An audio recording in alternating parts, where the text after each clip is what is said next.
Welcome to Pathways to Success at PGCC. And now here's your host, Professor G. Hey, what's happening?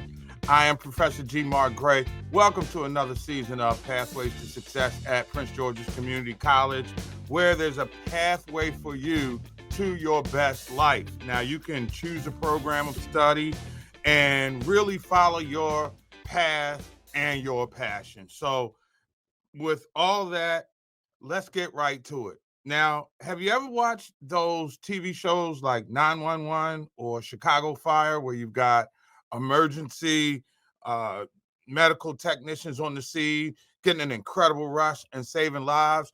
That's a pathway that you can follow here at the college. And joining us right now from the Emergency Medical Technician Program is the coordinator, Mark Shadle, as we go code blue. How you doing, Mark? I'm great. How about you, sir? It's all good. What are the first steps that interested students should take at PGCC to learn more about this program? Outstanding question. The first thing really they could do was actually send an email to ems@pgcc.edu, and that will go to myself or my counterpart, Andrew Bluestein, and we were able to address their interest. EMT is the beginning to the career for pre-hospital care.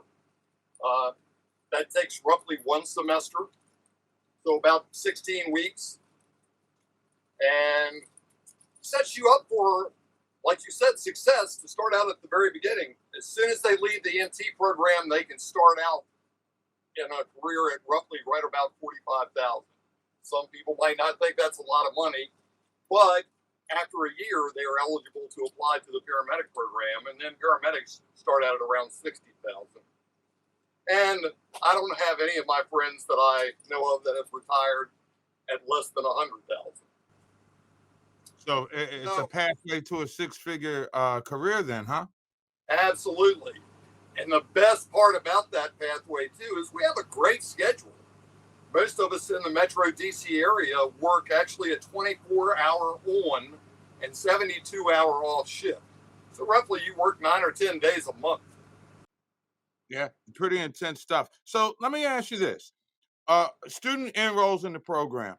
What's the strategy behind training them? What kind of things about this curriculum make you job ready after 16 weeks? Also another great question.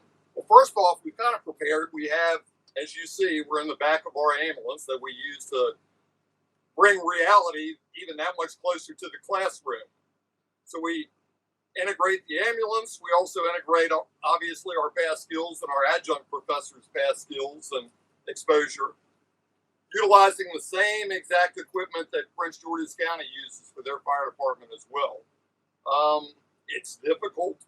You've got to be quick to think outside the box, and you've also got to be physically fit. So it's kind of a work for both the mind and the body. Talk about, the hands-on experiences that you get in this program. You're sitting in basically a laboratory studio that is really interesting to the mind's eye. So talk about the kind of, interaction that you get to develop your professional skills in the EMT program at PGCC. It's certainly, EMT is certainly filled with lots of skills that they have to be exposed to, and of course develop a great deal of proficiency.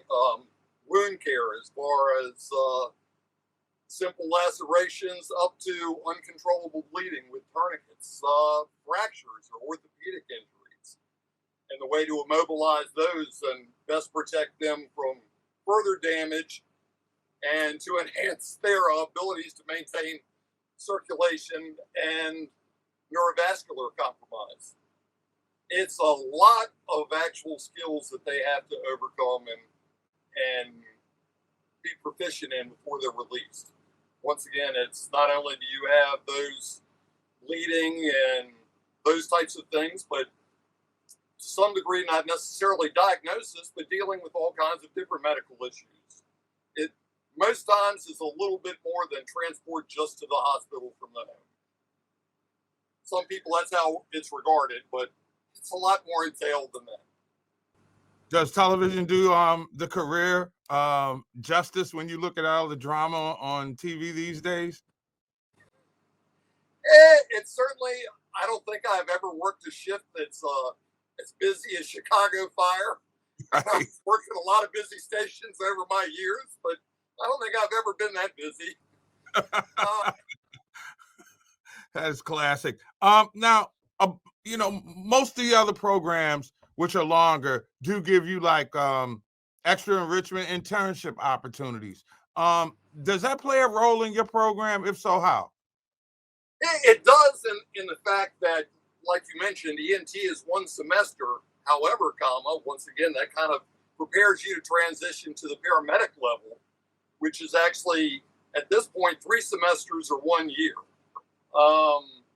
And there's certainly all of those things that are kind of tied up with the other allied health programs for paramedics, because that becomes a very intense course path.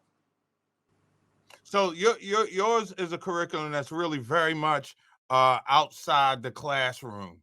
Talk about the strategy for the the out of the classroom, sort of in classroom circumstances that you put your students in. I would assume that where you're sitting right now would serve as some sort of laboratory, if you would, in a general academic context. So are there other external ways that students are trained, if you will?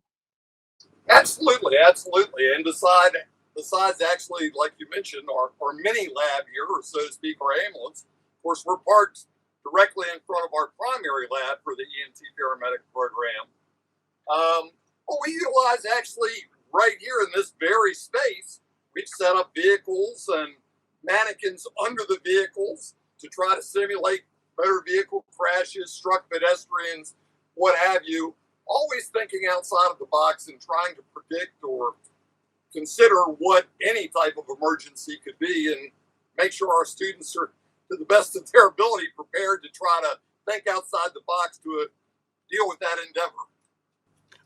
Let me ask you about job advising and things like that.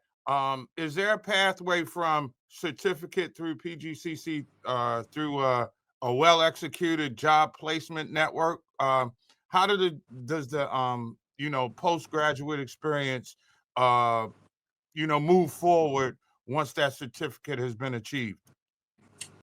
We certainly have a lot of collaborations with both the local fire departments, Prince George's County Fire Department, of course.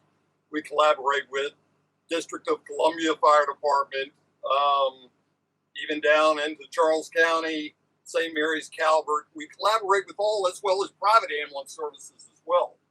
So we actually really do have a pretty fair job pool area for these folks to consider as soon as they leave our program successfully. And you're teaching people skills that will pay their bills, but how about the network? How important is that? Talk about the pathways to creating a professional network inside this particular vocation. And that's definitely a great question. We can actually, with our trying to think of the best terminology. Collaboration? Pathways for EMT, but it's funny, we can go out and really talk to just about anybody about starting out with EMT. You really don't have to have much of a start in healthcare or in the fire service or anything like that. As long as you've got an interest and the ambition, we can train you. However, when it goes to the paramedic level, much like you said, it's kind of within the brotherhood. You have to have been an EMT already for a year to even be considered for the paramedic program. So it is a very tight-knit community. And that's always, I think, kind of a positive when you think back, because who better to be in your tight-knit community than somebody that would go in and risk their lives for somebody they don't even know? So you know that they're certainly going to be doing that with people they care about. That's real talk. Is there any particular story that stands out in your mind about a student or students or a group that's had to overcome adversity? What did that adversity look like? How did they get over the hump? Wow. Probably one that would some folks might even be familiar with. We actually had one of our students. He wasn't in the EMT program. He was in the paramedic program at that time, who, while running a 911 emergency call, the provider sustained 3 gunshot wounds himself. Going to assist a gentleman that was,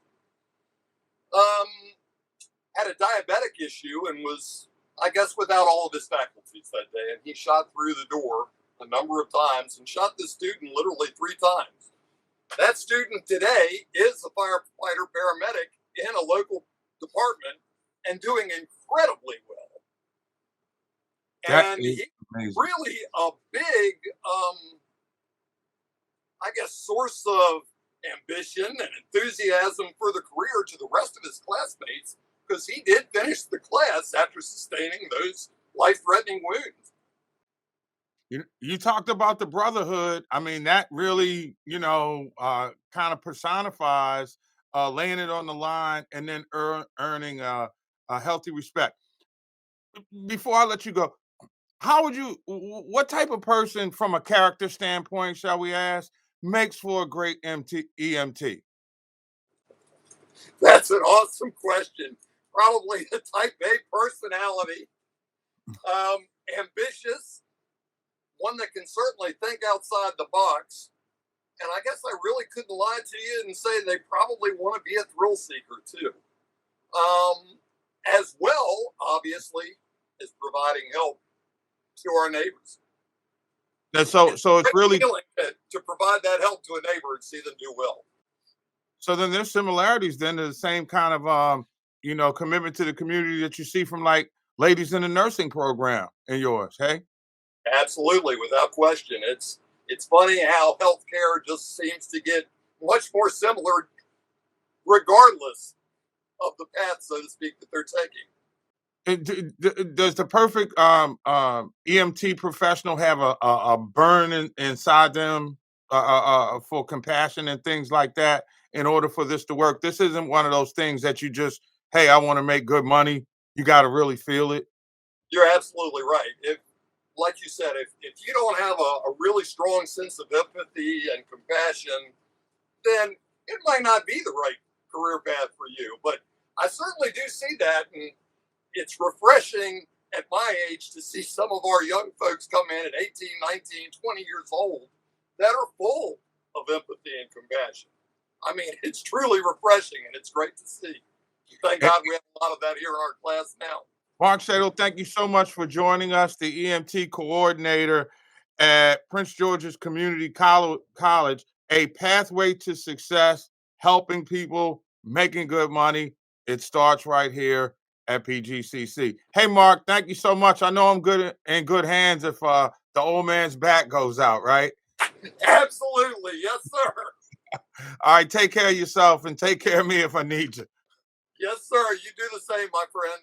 Again, that's Mark Shadle, the EMT coordinator here at Prince George's Community College. That's going to do it for this edition of Pathways to Success at PGCC.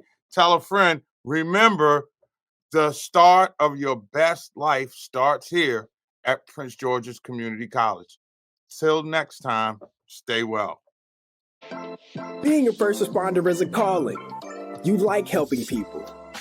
You want to serve your community. Give yourself the freedom to learn. How you train today will save lives tomorrow. Enroll in our emergency medical technician program. Strive for your goals with the schedule that works for you at a cost that fits your wallet. Choose the freedom to learn at Prince George's Community College. Register now at PGCC.edu. Thank you for watching Pathways to Success at PGCC. For more information about Pathways at the college, visit our website at www.pgcc.edu.